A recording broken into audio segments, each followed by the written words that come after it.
All right, absolutely shocking news in the Greater Vancouver housing market right now. Just kidding. Everybody knows that home prices have been declining for 10 consecutive months. We're down roughly 14% from its peak. And the question I'm getting almost every single day from clients in Tsawwassen, Ladner, and across the Lower Mainland is this: are we near the bottom? Or is there still more downside ahead? Because depending on who you listen to, you're either hearing that's the worst is behind us, or that this is just getting started. So today I want to remove the emotion, remove the headlines, remove the fear, and walk through 4 serious data sets that could signal where the prices realistically go from here. Some of the scenarios are mild, some aren't. One of them would take Vancouver all the way back to 2014 pricing levels. So let's dig in. So before we jump into the charts, a little quick context here. I've been selling real estate in the Greater Vancouver area for 15 years. I've worked through hot markets, flat markets, declining markets, and everything in between. And what I can tell you is this: every single cycle feels different when you are in it. Right now, sellers are extremely cautious and buyers are more patient than I've ever seen before. My clients are on the sidelines that are renting properties right now, waiting and waiting for the perfect property, the perfect opportunity, the perfect situation. And nobody wants to be the one who moved too early. But the market doesn't reward hesitation. It rewards a strategy. So instead of guessing, let's take a look at the history and the math.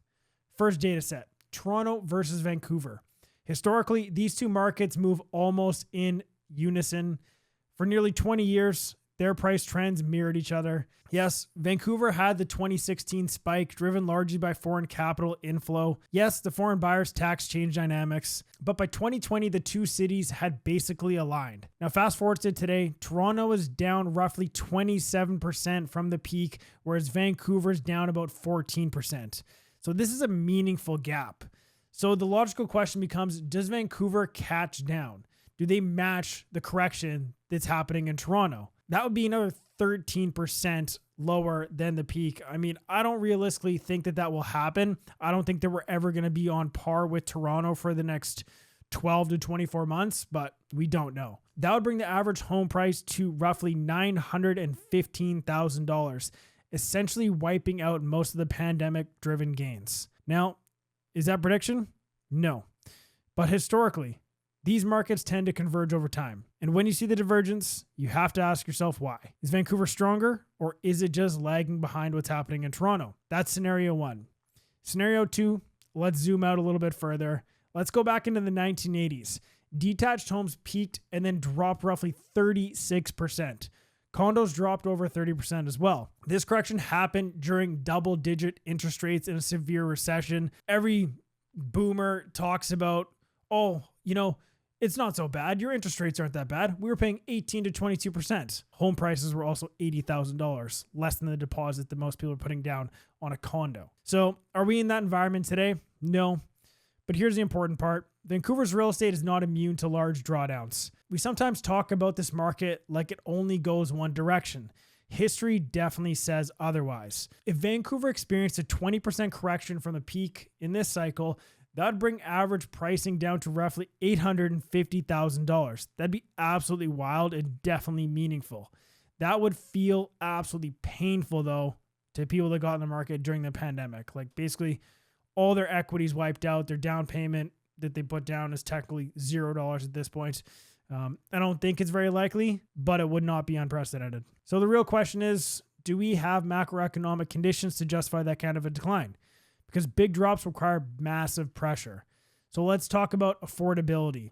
This one is absolutely critical. Price to income ratio. In the 1980s, Vancouver sat around 4-1, meaning the average home only cost 4 times the average household income. By 2005, that ratio was 10-1, already overstretched. By 2015, 12-1. Globally, very expensive in comparison. Today, it's 14-1 or 17-1, depending on the metric. That places Vancouver amongst the least affordable housing markets in the developed world. Average home prices around $1.1 million. Average income around $68,000. That gap is what I've been talking about in a lot of other videos and a lot of the comments when I got torn to shreds in there talking about, I don't know what the heck I'm talking about, but income to price of home the affordability gap just keeps getting bigger. And so we do need a bit of a correction. Now, here's where this gets really interesting. If we reverted back to 10-1, which was already considered expensive, that would imply home prices around $680,000. That's 2014 levels. Now, I'm not saying that's where we're headed, but affordability cycles really matter. Prices cannot permanently outrun incomes. It just doesn't make sense. Eventually, something has to adjust. Either incomes rise meaningfully or prices correct. And unfortunately, I don't see incomes going up that much anytime soon. Or prices correct or capital injections offset the gap, which brings us to the next factor. Unemployment. This is what truly drives crashes. Markets don't just collapse because people are uncomfortable. They collapse because people are forced to sell. During the global financial crisis, unemployment spiked sharply and Vancouver prices fell roughly 16%. If we experience a similar spike like that today, that implies that pricing would be around $925,000. So ask yourself this, are we about to see unemployment jump 3%, 4%? Because without forced selling, declines tend to grind, not collapse. And we are in some very interesting times here with new construction almost coming to a halt. I think we're going to see a lot of job loss over the next 12 to 18 months. And right now, mortgage arrears remain near historic lows. That's pretty important to talk about. But anyways, let's flip the conversation because markets just don't fall. They're shaped by opposing forces. First, stabilizer, the largest intergenerational wealth transfer in Canadian history. Over $1 trillion is expected to move from baby boomers to younger generations over the next decade. I've seen it personally dozens of times in my own business where grandma and grandpas are helping their grandkids come up with that first down payment, even parents helping their children with that first time down payment, equity gifts, family trust stepping in, et cetera, et cetera. So when the down payment increases, monthly affordability improves dramatically. Like it's an absolute game changer the more money you put down for your down payment. So that supports pricing. It doesn't eliminate corrections, but it softens them. The second stabilizer, mortgage-free ownership. Roughly half of Vancouver homeowners are actually mortgage-free. That is huge, and it's a shocking stat. I didn't learn about it until 4 or 5 years ago. I didn't even really believe it at first, but that is the truth. So there's no renewal shock for them. There's no rate anxiety, and there's absolutely no urgency. And without urgency, sellers don't chase the market downward. They just simply wait. And that's really tough because that creates price stickiness. True collapses require distress. Vancouver does not currently show widespread distress. Here's a third stabilizer, supply. Developers across the Lower Mainland are delaying or canceling projects because there's high financing costs and very, very soft presale demand. There's high financing costs, there's soft demand in the presale market, and rising construction expenses as well. So condo starts are down drastically. So here's the key. Housing is a long cycle asset. If demand returns even modestly, there's no quick way to bring meaningful supply online to the market. Historically in Vancouver, price floors form after supply corrects and it gets squeezed down, not when demand surges. Scarcity stabilizes pricing. It always has. So where does this leave us? Could we see another 5% downturn? I think that's very realistic, very possible. 10%, not unreasonable. It could happen. 20%, that would require a very massive decline in employment or systematic credit stress, something like that.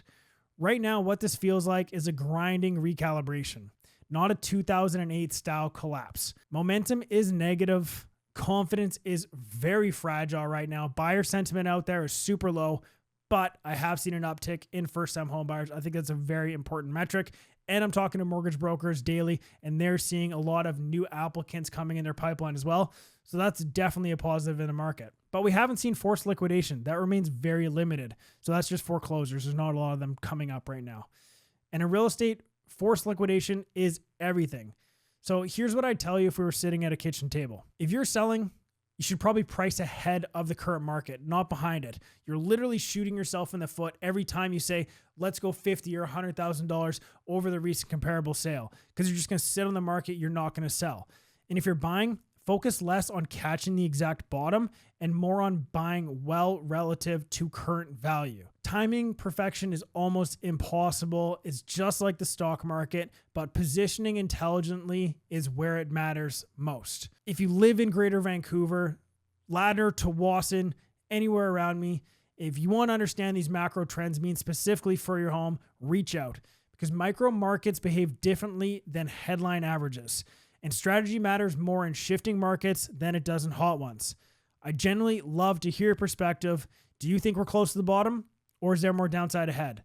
Drop your thoughts below. And if you found this breakdown helpful, make sure to hit that subscribe button. I'll continue tracking the data until this cycle unfolds. Thank you so much for watching. I'm Blake Chancey with Real. Until next time, peace.